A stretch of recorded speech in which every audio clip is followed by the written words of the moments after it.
Hello and welcome to ET Now. I'm Ashwin Mohan and you're watching Amicus Curiae, your weekly guide towards brewing in the world of corporate law, tax and regulatory affairs. And this week we take a closer look at two key regulatory decisions. Firstly, the IRDAI's announcement of guidelines on the control aspect for Indian insurance companies, and secondly, the government's decision to pull up telecom operators on the call drop menace. But first, let's take a closer look at what the IRDAI has done and how its recent announcement will change the rules of the game. I caught up earlier with SBI Life Insurance MD and CEO Arijit Basu, and let's hear out his viewpoint. It's always better to have clarity rather than ambiguity. If you say the Parliament, the Act passed by Parliament, the Amendment Act passed by Parliament, clearly states that you can go up to 49%. However, it has to be Indian owned and controlled.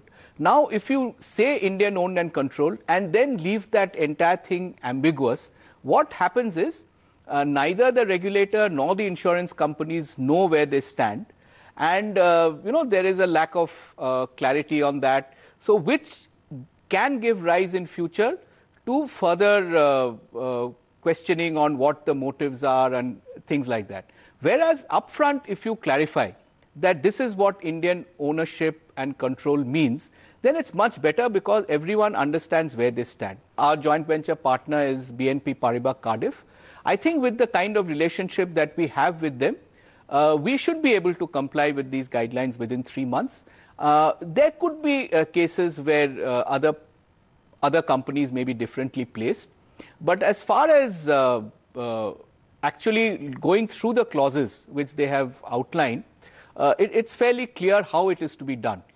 What are the things which the board needs to do, how that is to be reported to IRDA. All these things are given in the guidelines. So it should be possible to comply with it.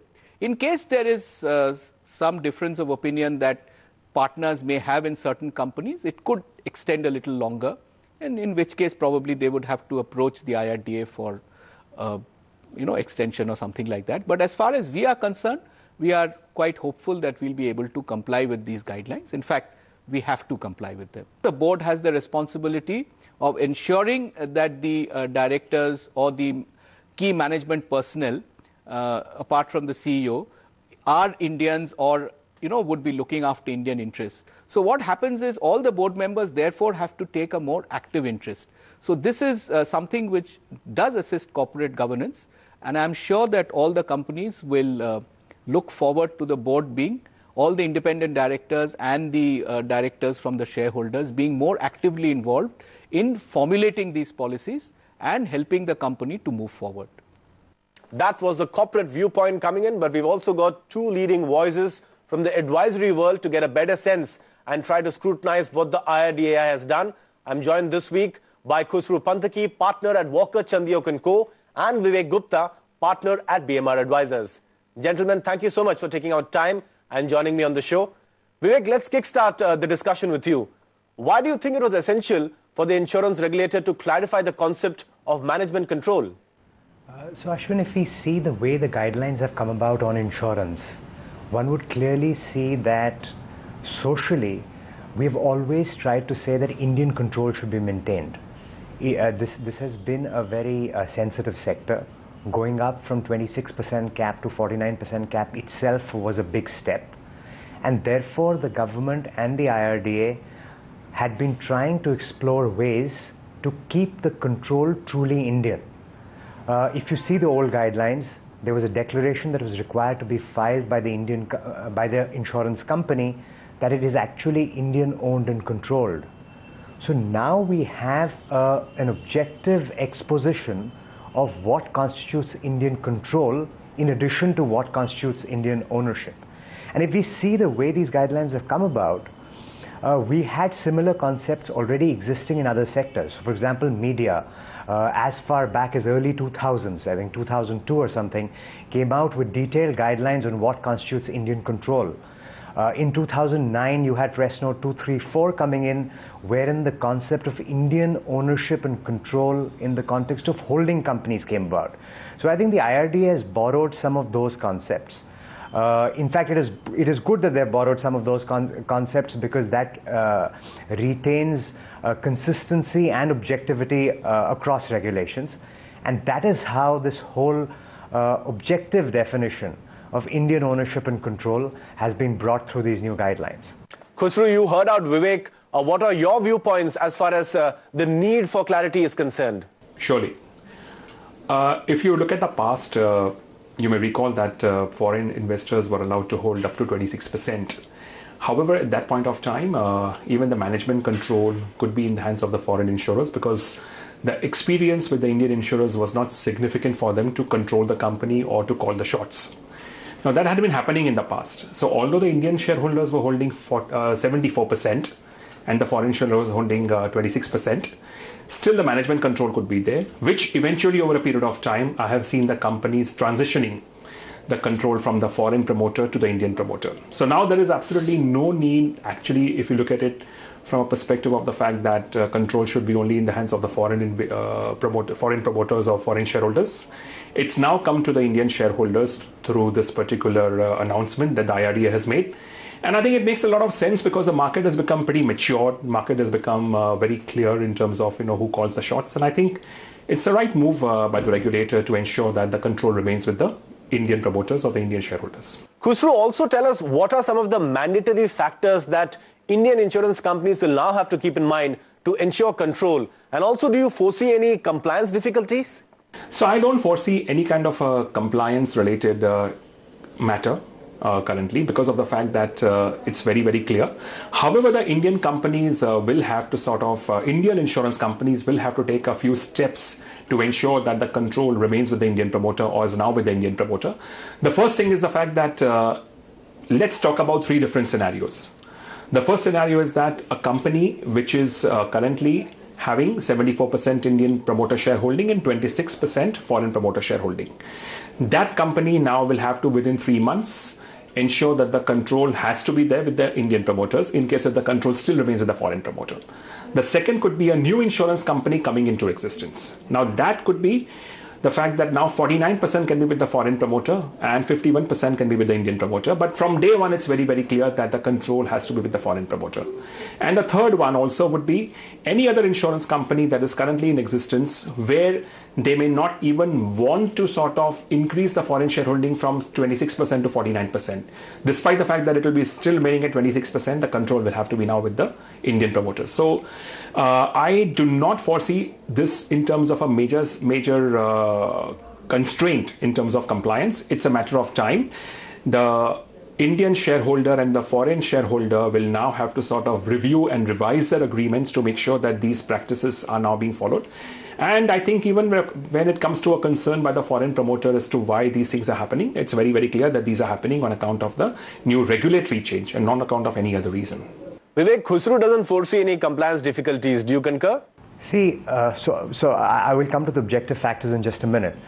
What they have tried to do is the normal rights that a 51% shareholder should have, they have tried to put in the form of mandatory requirements. If a joint venture is commercially negotiated as 51-49, it is reasonable, for example, to assume that the 51% shareholder will have majority on the board of directors. So they have effectively put in a clause which says that the Indian party must nominate a majority of the non-independent board members. It is also normal then to assume that the CEO will be a nominee of the Indian party. That is what they have again provided. Interestingly, they've said that other KMPs, other key managerial personnel other than the CEO need not be Indian party nominees so long as they're finally approved by the board. So what they have tried to do is they have tried to specify what are the rights that a 51% shareholder should ordinarily have, and have legislated for those in the form of mandatory requirements. It is essential to do so because otherwise you could have a shareholders agreement which is 51-49 in form but not 51-49 in substance. In other words, the shareholders agreement could have given higher rights to a 49% shareholder as opposed to a 51% shareholder. So with these 3-4 mandatory requirements, they've tried to keep the 51-49 relationship impact they've tried a relationship intact, and they've tried to make the shareholders' agreement as honest as possible. Now let's try and understand how existing agreements will be impacted because of these announcements that have been made by the IRDAI. Do you think the existing agreements that have been signed between Indian parties and overseas investors will now have to be redrafted in a significant manner? That's very much right. The government is given time of about 3 months to ensure that this is complied with. Personally, if you ask me, 3 months is a very short period of time. However, they have also said that in the event that the companies are not in a position to comply with this, then they may ask for an extension of another 3 months, which is fine. I believe that's a very rational approach to sort of ensure that the companies are complied. So the fact remains that yes, what they need to do, they need to ensure that the agreements are redrafted, the agreements are modified, because there will be a few agreements still where the control would be in the hands of the foreign insurer, and therefore that control needs to be passed through a clarity or through kind of a modification in the agreement.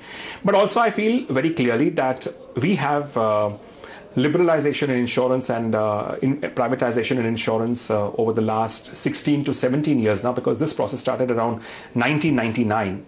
And although initially the management control in case of many joint ventures was resting with the foreign promoters, over a period of time that has come out very clearly. So in many cases, I'm sure that the agreements and all would have been redrafted, but where it has not been, there will be a need to do that, and in a short period of time of 3 months. Vivek, would you like to add to that? Well, so some bit of redrafting, yes.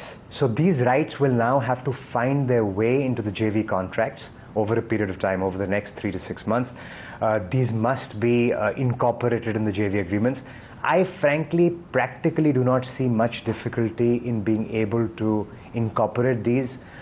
In fact, as opposed to definitions of control that people had from a subjective perspective, introducing an element of objectivity helps both the Indian shareholder as well as the foreign insurance company to be able to legislate specifically.